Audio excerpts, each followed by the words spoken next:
మొదటి నుంచి తెలంగాణ జర్నలిస్ట్ యూనియన్గా మేము జాతీయవాద భావజాలంతో జాతీయవాదాన్ని జనంలోకి తీసుకుపోవడం, మీడియాలో తీసుకుపోవడం, మీడియాలో ఉండే జాతీయవాదుల్ని ఐక్యం చేసేటువంటి కార్యక్రమంలో ఉన్నాం. అట్లని మేము తెలంగాణ ఉద్యమంలో లేమని కాదు. తెలంగాణ ఉద్యమంలో దాదాపుగా ఇప్పుడు మాట్లాడుతున్న వాళ్ళందరికంటే 1000% ఎక్కువ తెలంగాణ ఉద్యమంలో పాల్గొన్నటువంటి జర్నలిస్టులు మేము మా తెలంగాణ జర్నలిస్ట్ యూనియన్. బహుశా ఇప్పుడు మాట్లాడేటువంటి వాళ్ళందరిది హైదరాబాద్లోనో చుట్టుపక్కల కేసులు అయి ఉండొచ్చు. కానీ తెలంగాణ జర్నలిస్ట్ యూనియన్ వైపు నుంచి మేము కర్ణాటకలో ఇప్పటి ఏఐసిసి అధ్యక్షులు, అప్పుడు కేంద్ర మంత్రివర్యులు వారిని నిలదీసి తెలంగాణ ఎందుకు లేదు, కాంగ్రెస్ పార్టీ కేంద్ర ప్రభుత్వం ఎందుకు లేదని చెప్పి నిలదీసి కొట్లాడినటువంటి సంఘం తెలంగాణ జర్నలిస్ట్ యూనియన్. నువ్వు కూర్చో సార్, ఇక్కడ సార్ రండి మీరు. లేదు నేను కంటిన్యూ సార్, మీరు కూర్చోండి సార్.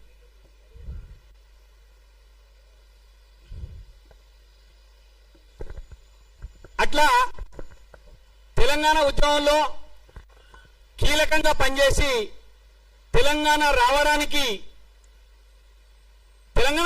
కాదు, తెలంగాణ ఉద్యమంలోకి కేసీఆర్ రావడానికి కూడా నాలాంటి జర్నలిస్టులమే కారణం, నేను కూడా కారణం దానికి. ఇలా వీళ్ళు గొప్పగా మేము తెలంగాణ వాదం అని చెప్పుకుంటున్నటువంటి వ్యక్తులు బహుశా అప్పుడు అడవుల్లో ఉన్న అన్నలకు ఉత్తరాలు చిట్టీలు అందించుకుంటాను ఉన్నటువంటి వ్యక్తులు తప్ప ఉద్యమంలో ఉన్నటువంటి వ్యక్తులు కాదు. ఆ చిట్టీలు అందించే కార్యక్రమానికి భగ్నం జరగకుండా తెలంగాణ ముసుగేసుకున్నటువంటి నాయకులు, తెలంగాణ ఉద్యమం ముసుగేసుకున్నటువంటి నాయకులు ఇప్పుడు కొంతమంది చెప్తున్నటువంటి జర్నలిస్టులు. కాబట్టి తెలంగాణ అంటేనే ప్రజాస్వామ్యబద్ధంగా కొట్లాడినటువంటి ఒక పోరాటం తెలంగాణ. మరి తెలంగాణ సాధించుకున్న తర్వాత తెలంగాణలో ప్రజాస్వామ్యం ఉన్నదా? ప్రజాస్వామ్యం అంటే ఏంది? ప్రజాస్వామ్యం ఉండాలంటే ఏం చేయాలి? మాటికి ముందు మైక్ పట్టుకొని కొందరు మాట్లాడుతూ ఉంటారు, భావ ప్రకటన స్వేచ్ఛ, పత్రికా స్వేచ్ఛ, వాక్ స్వాతంత్రం అనేటువంటి మాటల్ని మాట్లాడుతూ ఉన్నారు. వాక్ స్వాతంత్రం కానీ, పత్రికా స్వేచ్ఛ కానీ, భావ ప్రకటన స్వేచ్ఛ కానీ తెలంగాణలో అందరికీ ఉంటుందా? తెలంగాణలో కొందరికే ఉంటుందా? తెలంగాణకి ఏమన్నా చుట్టూ ముళ్ళ కంచెలు వేసుకున్నామా మనం? తెలంగాణ ఏమన్నా భారతదేశంలో లేకుండా వేరే ప్రాంతంలో ఏమన్నా ఉన్నదా? తెలంగాణలోకి ఎవడన్నా రావాలంటే ఈ కాంగ్రెస్ పార్టీ ప్రభుత్వమో లేకపోతే ఈ కాంగ్రెస్ పార్టీ ప్రభుత్వ అనుమతితో తీసుకొని రావాల్సినటువంటి అవసరం ఉన్నదా? ఎందుకు తెలంగాణలో ఈ రకమైనటువంటి కార్యక్రమాలు లేదా ఉద్రిక్త వాతావరణాన్ని సృష్టించేటువంటి ప్రయత్నాలు జరుగుతూ ఉన్నాయి? మిత్రులు, నేను ఒక 10 నిమిషాలు సమయం తీసుకుంటా. కొన్ని చాలా విషయాలు చెప్పాల్సినటువంటి అవసరం ఉన్నది. ఈరోజు రేపు సర్ అనేటువంటి ఒక కార్యక్రమం కూడా మనం రాబోతా ఉన్నది మన దగ్గర. దాని ఉద్దేశం ఏంది? వాస్తవమైనటువంటి ఓటర్లను ఓటర్ల జాబితాలో ఉంచాలా, వాస్తవం కానటువంటి ఎవరైనా ఓటర్లు ఉంటే వాళ్ళని ఓటర్ల జాబితా నుంచి తొలగించాలా. దీని మీద కూడా కొట్లాడుతున్నది తప్పు అంటున్నారు. సరే, తప్ప రైట్ అనేది వదిలేద్దాం కొద్దిసేపు. తెలంగాణలో, మన హైదరాబాద్లో, మన పాత బస్తీలో ఆధార్ కార్డు సృష్టించుకున్నటువంటి రోహింగ్యాలకు అనుమతి ఉంటుంది. కానీ ఆధార్ కార్డు సృష్టించుకొని ఓటర్ లిస్టులో ఓటర్ రాయించుకొని ఇక్కడ ప్రజలను దోపిడీ చేసి ఇక్కడ ప్రజలపైన దౌర్జన్యం చేసేటువంటి రోహింగ్యాలకు ఇక్కడ అనుమతి ఉంటుంది. వాళ్ళ గురించి ఎవరు మాట్లాడరు. కానీ పక్క రాష్ట్రం వాళ్ళు లేకపోతే ఇతర రాష్ట్రం వాళ్ళు వచ్చి ఇక్కడ మాట్లాడతామంటే ఎందుకు ఇబ్బంది కలుగుతా ఉన్నది? ఎందుకు నొప్పి కలుగుతా ఉన్నది? ఎందుకని చెప్పి అనుమతులు ఇవ్వకుండా ఇబ్బందులు పెడతా ఉన్నారనే దానిపైనే ప్రధానమైనటువంటి చర్చ. ప్రజాస్వామ్యం అంటే ఏంది? ప్రజాస్వామ్యం అంటే తెలంగాణలో ఉండే లేదా భారతదేశంలో ఉండే రాజ్యాంగం, భారతదేశం అంతా ఒకటే, రాజ్యాంగం ప్రకారం కల్పించినటువంటి హక్కులు అన్ని. కాబట్టి రాజ్యాంగం గురించి మాట్లాడితే భారతదేశంలో అన్ని ప్రాంతాలకు ఒకే రకంగా వర్తిస్తుంది.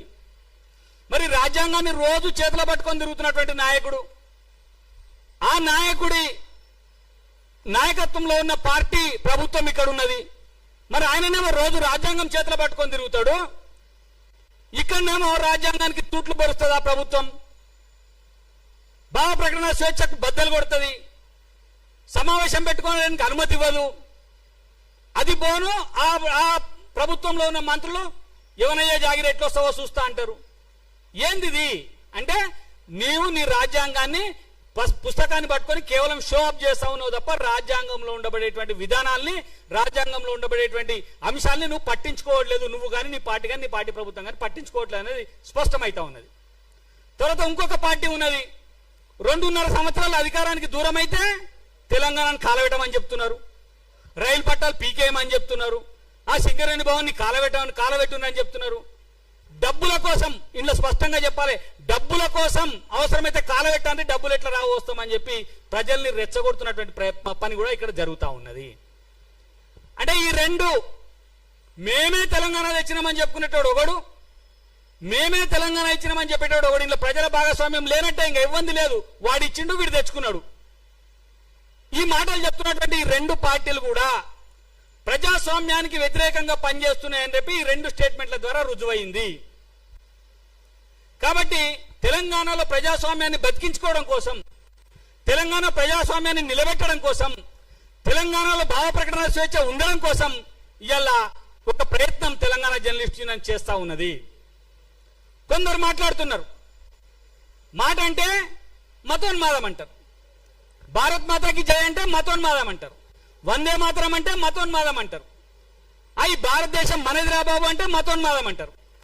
కానీ వాళ్ళు మాత్రం కులోన్మాదాన్ని, ప్రాంతీయ ఉన్మాదాన్ని, ఇతరత్ర ఉన్మాదాలను అన్నింటినీ రెచ్చగొట్టి సమాజంలో శాంతి లేకుండా చేసేటువంటి ఒక ప్రయత్నం కొనసాగుతున్నది. దీన్ని మనం ఒక కంట కనిపెట్టాలా, వాళ్ళ ఉచ్చులో మనం పడాల్సినటువంటి అవసరం లేదు అనేటువంటి ఒక భావన, ఒక అంశాన్ని కూడా మనం తీసుకోవాల్సినటువంటి అవసరం ఉన్నది. మరి అంశం లేదు, అందులో పన్న ఉచ్చులో పడద్దు అంటే మాట్లాడుకోకుండా ఊకమ్మని కాదు. బహుశా నేను మాట్లాడుతుంటే మీ అందరికి అర్థమైంటది, ఏ ఒక్కరి పేరు కూడా మనం తీసుకోవాల్సిన అవసరం లేదు. మనం పేరు తీసుకుంటే వానికి బలం వస్తుంది. మనం ఎవరి పేరైనా ఉచ్చరిస్తే ఆ పేరుకు బలం వస్తుంది, ప్రచారం వస్తుంది, వాడు కూడా అదే కోరుకుంటున్నాడు. కాబట్టి అలాంటివి కాకుండా ఖచ్చితమైనటువంటి ప్రజాస్వామ్య పరిరక్షణ కోసం అప్పుడు తెలంగాణ ఉద్యమంలో కొట్లాడినాము తెలంగాణ జర్నలిస్టులుగా, అప్పుడు తెలంగాణ జర్నలిస్టులుగా అన్ని వర్గాల వారిని ఏకం చేసినాం. నా వేదిక మీద గద్దరు, విమలక్క, బండారు దత్తాత్రేయ గారు, కిషన్ రెడ్డి గారు, కోదండరామ్ గారు, ఇట్లా సిద్ధాంతాలతో సంబంధం లేకుండా తెలంగాణ ఉద్యమకారులందరినీ ఒక్కటి చేసినటువంటి ఘనత, అన్నట్టు ఉద్యమంలో పాల్గొన్నటువంటి ఘనత తెలంగాణ జర్నలిస్ట్ యూనియన్ది. ఈ రోజు పుష్కర కాలం తర్వాత ఇలా మళ్ళీ తెలంగాణ గుండెకు, తెలంగాణ హృదయానికి కొందరు గాయం చేస్తా ఉన్నారు. తెలంగాణ అనేటువంటి మాటని ఒక సంకుచిత భావంతో చూస్తా ఉన్నారు. తెలంగాణ అనేటువంటి పదాన్ని కొందరు మాత్రమే ఉచ్చరించాలా, మిగతా వాళ్ళు ఉచ్చరించడానికి వీల్లేదు అనేటువంటి ఫాత్వాలు జారీ చేస్తా ఉన్నారు. వీటి వెనుక మళ్ళీ ఒకసారి గందరగోళం చేసేటువంటి ఒక పెద్ద కుట్ర దాగి ఉన్నటువంటి విషయాన్ని తెలంగాణ జర్నలిస్ట్ యూనియన్ గా మేము గ్రహించినాము. కాబట్టి ఈ కుట్రను భగ్నం చేయాల్సినటువంటి అవసరం ఉన్నది. తెలంగాణ ప్రజానీకానికి నిజాలను బద్దలు కొట్టి మనం చెప్పాల్సినటువంటి అవసరం ఉన్నది. కాబట్టి మనం ఈరోజు ఈ సమావేశాన్ని పెట్టుకొని మొత్తం మన భావాలతో కలిగినటువంటి వాళ్ళందరినీ పిలిచి ఒకసారి మాట్లాడుకుందామని చెప్పి ఒక ప్రయత్నం చేసినాం. ఈ ప్రయత్నంలో దాదాపుగా మనం పిలిచినప్పుడు తెలంగాణలో ఇలా కొట్లాడనటువంటి వ్యక్తి లేనేలేడు, తెలంగాణ కోసం కొట్లాడనటువంటి వ్యక్తి లేనేలేడు తెలంగాణలో. అది ఎవరన్నా ఉన్నారంటే వాడు ఎంఐఎం వాడు, వాడు సిపిఎం పార్టీడు. వాళ్ళిద్దరిని సంకల పెట్టుకొని, ఆ ఎంఐఎంని ఆ సిపిఎం పార్టీని సంకల పెట్టుకొని ఇలా తెలంగాణ గురించి మాట్లాడుతున్నటువంటి మూర్ఖులకు ఏం సమాధానిస్తాం? ఈ మాట తెలంగాణలో ప్రతి ఒక్కరు తెలంగాణలో పుట్టిన ప్రతి బిడ్డ ఉద్యమకారుడు అన్నది నేనలే. 2012లో తెలంగాణ జర్నలిస్టులను స్థాపించిన తర్వాత మేము బెంగళూరులో మల్లికార్జున ఖర్గే కేంద్ర మంత్రిని గ్రావ్ చేస్తే అక్కడ మమ్మల్ని అరెస్ట్ చేసిండ్రు. అరెస్ట్ చేసి పోలీస్ స్టేషన్ తీసుకుపోయి దాదాపు 12 గంటల పాటు పోలీస్ స్టేషన్లో వచ్చి స్టేషన్ బెయిల్ మీద విడుదల చేసినప్పుడు అక్కడ ఎస్ఐ అన్న మాట ఏంటంటే, సార్ వీళ్ళది సంతకాలు పెట్టేయండి అంటే, మాకు సంతకాలు ఎందుకు సార్ వదిలేయండి అని చెప్తే, అదో కానిస్టేబుల్ అన్న సంతకాలు పెట్టండి మీరు, ఇది రికార్డ్ అవుతుంది, ఎందుకంటే రేపు మీ తెలంగాణ వచ్చిన తర్వాత మీరు ఒక ఉద్యమకారులు ఇక్కడ గుర్తింపు వస్తుంది, మీకు ఈ రికార్డు ఉంటుంది మీరు అన్నప్పుడు అక్కడ ఎస్ఐ అన్నారు, పిచ్చోడా తెలంగాణలో పుట్టిన బిడ్డ కింద నుంచి పాడే మీద ఉన్న శోభం దాకా ప్రతి ఒక్కరు తెలంగాణ కోసమే కొట్లాడుతున్నారు, పాడే మీద ఉన్న శోభం దాకా ప్రతి ఒక్కరు తెలంగాణ కోసమే కొట్లాడుతున్నారు. తెలంగాణలో తెలంగాణ ఉద్యమకారుడు కానుడు ఎవరు లేడరా బాబు అని చెప్పిండు. అంటే అర్థం చేసుకోండి మీరు, తెలంగాణలో ప్రతి ఒక్క సబ్బండ వర్గాలు తెలంగాణ కోసం కొట్లాడినవి. కొట్లాడినటువంటి వ్యక్తులు ముగ్గురు, ఇద్దరు కూడా కాదు ముగ్గురు అని చెప్తా ఉన్నా. ఎందుకంటా ఉన్నా అంటే, ఒకటి కాంగ్రెస్ పార్టీ ఈ తెలంగాణ తీర్మానం చేయలేదు ఏఐసిసిలో. కాంగ్రెస్ పార్టీ తెలంగాణకు అనుకూలంగా ఏఐసిసిలో తీర్మానం చేయలేదు. కనీసం ప్రదేశ్ కాంగ్రెస్ పార్టీ కూడా తీర్మానం చేయలేదు.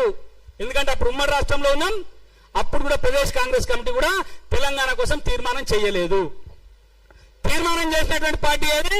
జాతీయ స్థాయి నుంచి గల్లీ నుంచి ఢిల్లీ దాకా అంటాం కదా, గల్లీ నుంచి ఢిల్లీ దాకా తీర్మానం చేసి తెలంగాణతో ముక్తకంఠంగా ఆంధ్రాలో, కర్ణాటకలో, పశ్చిమ బెంగాల్లో ఎక్కడైనా సరే భారతీయ జనతా పార్టీ తెలంగాణ కావాలనేటువంటి డిమాండ్ను పెట్టింది. బీజేపీ గల్లీ నుంచి ఢిల్లీ దాకా తీర్మానాలు చేసి తెలంగాణ కోసం కొట్లాడింది. కాంగ్రెస్ పార్టీ తీర్మానం చేయలే. సిపిఎం పార్టీ తెలంగాణకు వ్యతిరేకంగా తీర్మానం చేసి మేము విశాలాంధ్రాన్ని కోరుకుంటున్నాం, తెలంగాణ మాకు వద్దని చెప్పింది.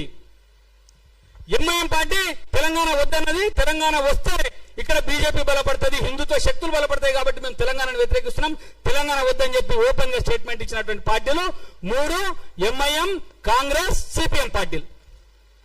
మరి ఇలా ఆ ముగ్గురిని సంకలనం పెట్టుకొని, ఆ ముగ్గురిని ముందర కూర్చుని పెట్టుకొని ఇలా తెలంగాణ ఉద్యమానికి వ్యతిరేకంగా పనిచేసినటువంటి వాళ్ళు ఇలా తెలంగాణ అంటే మాదే, మేమే తెలంగాణ కోసం మాట్లాడినామని చెప్పి చెప్తా ఉన్నారు. ఒక ఆయన గొంతెత్తుకొని మాట్లాడుతూ ఉన్నాడు, నేను వామపక్షవాదిని, నేను కమ్యూనిస్టును అని చెప్పి ఇయ్యాల గుర్తొచ్చింది ఆయనకి. ఏది కేసులు అయిన తర్వాత. అంతకుముందు కమ్యూనిస్టులను తిట్టిండు, అంతకుముందు వాళ్ళు కమ్యూనిజమే లేదన్నాడు. ప్రపంచవ్యాప్తంగా కమ్యూనిజం నాశనం అయిపోతుందని చెప్పి వీడియోలో చెప్పినటువంటి ఒక గొప్ప వ్యక్తి ఇలా కేసులైన అనగానే నేను కమ్యూనిస్టునే, కమ్యూనిస్టు భావజాలం నాది అని చెప్పి మిగతా మందుని ఎన్కేసుకునేటువంటి ఒక ప్రయత్నం చేస్తా ఉన్నాడు. ఆ మేధావి ఏనాడైనా తెలంగాణకు అనుకూలంగా మాట్లాడిండా? తెలంగాణకు అనుకూలంగా ఏ ఉద్యమంలోనైనా ఉన్నాడా? ఏ ఉద్యమంలోనైనా కనిపించిందా? ఆయన అప్పుడు చైర్మన్ గా ఉన్నటువంటి 10 టీవీ ఏనాడైనా తెలంగాణ అంశాలను ప్రజలకు చూపించిందా? ఇది జరగాల్సినటువంటి చర్చ, ఇది జరగాల్సినటువంటి అవసరం ఉన్నది. ఇలా ఆయనను ముందర పెట్టుకొని మిగతా ఈ కోతిమూకంతా కూడా చిల్లర ఆడుకునే బ్యాచ్ ఇదంతా. ఈ బ్యాచ్ అంతా ఇలా తెలంగాణను మళ్ళీ ఒక విధ్వంసం వైపు నెట్టేటువంటి ప్రయత్నం చేస్తా ఉన్నారు. దయచేసి ఈ సంపాదించుకున్నటువంటి తెలంగాణను, కొట్లాడి మనం సాధించుకున్నటువంటి తెలంగాణను కాపాడుకోవాల్సినటువంటి బాధ్యత ఈ తెలంగాణ భూమి పుత్రులుగా, తెలంగాణ కోసం కళ్ళగన్న వారిగా, తెలంగాణ కోసం కొట్లాడిన వారిగా, ఈ తెలంగాణను భారతదేశంలో అంతర్భాగం చేసినటువంటి సర్దార్ వల్లభాయ్ పటేల్ వారసులుగా మనం ఈ తెలంగాణను కాపాడుకునేటువంటి అవసరం ఉందని చెప్పి నేను మీ అందరికీ విజ్ఞప్తి చేస్తా ఉన్నా. కాబట్టి తెలంగాణ జర్నలిస్ట్ యూనియన్ ఇలా ఈ అంశాన్ని తీసుకుంది. ఈ అంశాన్ని బహుశా కాకతీయంగానే మేము ఇక్కడ తీసుకున్న సిద్ధు చెప్పిండు, అన్న ఇట్లా మాట్లాడదామని చెప్పి రాత్రే చెప్పిండు. చెప్పితే సరే దీన్ని నిర్వహిద్దామని చెప్పి నిర్వహించడం. కానీ దీనికి నేను ఒక స్పష్టమైనటువంటి ఒక ఎండ్ కార్డు కూడా ఇవ్వాలనుకుంటున్నా. ఈ సమావేశాన్ని అన్ని ఉమ్మడి జిల్లాలలో పెడతాం. తెలంగాణలో ప్రజాస్వామ్యం ఉందా లేదా, ప్రజాస్వామ్యం ఉంటే ఎట్లా ఉండాలి తెలంగాణ అనేటువంటి విషయాన్ని తెలియజేయడం కోసం అన్ని ఉమ్మడి జిల్లాలలో కూడా తెలంగాణ జర్నలిస్ట్ యూనియన్ వైపు నుంచి కలిసి వచ్చేటువంటి మన అందరి సంఘాలతో కలిసి మరొకసారి మేము ఈ ప్రయత్నం చేస్తామని చెప్పి ఈ సందర్భంగా తెలియజేస్తూ, మరి మా ఆహ్వానాన్ని మన్నించి వచ్చినటువంటి వివిధ సంఘాల నాయకులందరికీ కూడా ఇక్కడ చాలా మంది ఉన్నారు. చాలా పోరాటాలు చేసినటువంటి మురళీ మనోహర్ గారు ఉన్నారు. వారు ఏబీవీపీలో జాతీయ అధ్యక్షుడిగా పనిచేశారు. తెలంగాణ ఉద్యమంలో తెలంగాణ లెక్చరర్లందరినీ ఒక్కటి చేసి తెలంగాణ లెక్చరర్ల ఫోరాన్ని ఏర్పాటు చేశారు. ఏబీవీపీలో ఉంటూ ఒక పెద్ద గర్జన ఏర్పాటు చేసి ఇక్కడ లక్షలాది మందితోటి తెలంగాణ అనేటువంటి అంశాన్ని విద్యార్థుల లోకానికి తెలియజేయడం కోసం పనిచేసినటువంటి మహానుభావులు మురళీ మనోహర్ గారు ఉన్నారు. అట్నే చాలా మంది నాయకులు ఇక్కడ అంతా తెలంగాణ ఉద్యమంలో పనిచేసిన వాళ్ళే ఉన్నారు. వీళ్ళందరూ కూడా మాట్లాడాల్సిన అవసరం ఉంది. కాబట్టి దయచేసి ఈ అంశాన్ని మనం బలంగా తీసుకుపోవాల్సినటువంటి అవసరం ఉన్నది. తెలంగాణ పేరుతోటి జై తెలంగాణ అని మనము అంటాం, జై తెలంగాణ అని ఇంకోటి అంటాడు. కానీ జై తెలంగాణ అని నినాదం వెనుక ఎవరి దగ్గర స్వచ్ఛత ఉన్నదనేటువంటి విషయాన్ని కూడా మనం, అటవీ ప్రాంతాల నుంచి మాయమైపోయినటువంటి నక్సలైట్లు అటవీ ప్రాంతాలు వదిలి ప్రజల చేత చీత్కరించబడి తుపాకుల్ని వదిలేసి మరి ఈ నాగరిక ప్రపంచంలోకి వచ్చినటువంటి వ్యక్తులు వాళ్ళ మనస్తత్వాన్ని మార్చుకోలేదు. వాళ్ళు తిరిగి మళ్ళొక్కసారి ఈ సమాజంలో అల్లకల్లోలాన్ని గందరగోళాన్ని సృష్టించేటువంటి ప్రయత్నం చేస్తా ఉన్నారు. దీని వెనక ఎన్నికల కుట్ర కూడా దాగి ఉన్నదనేటువంటి విషయాన్ని మీ అందరూ గుర్తుంచుకోవాలని ఆ వైపున మనం ప్రయత్నం చేయాలా. మరొక్కసారి జాతీయవాదాన్ని ప్రజల్లోకి తీసుకుపోవడం కోసం మనం ప్రయత్నం చేయాలి.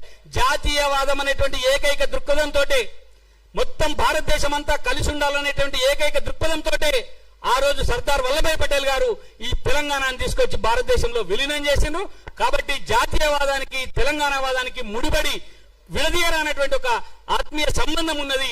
కాబట్టి తెలంగాణవాదులుగా మనం ఒకసారి తెలంగాణను కాపాడుకుంటూ తెలంగాణను రక్షించుకుంటూ మరొకసారి జాతీయవాదాన్ని తెలంగాణలో విస్తృతపరిచేసేటువంటి కార్యక్రమాన్ని తీసుకోవాలని చెప్పి కోరుకుంటూ ఈ అవకాశం ఇచ్చినటువంటి సభాధ్యక్షులు బింగి స్వామి గారికి మిగతా పెద్దలందరికీ కూడా కృతజ్ఞతలు ధన్యవాదాలు తెలియజేస్తూ ముగిస్తా ఉన్నాను. భారత్ మాతాకి, భారత్ మాతాకి జై తెలంగాణ, జై తెలంగాణ.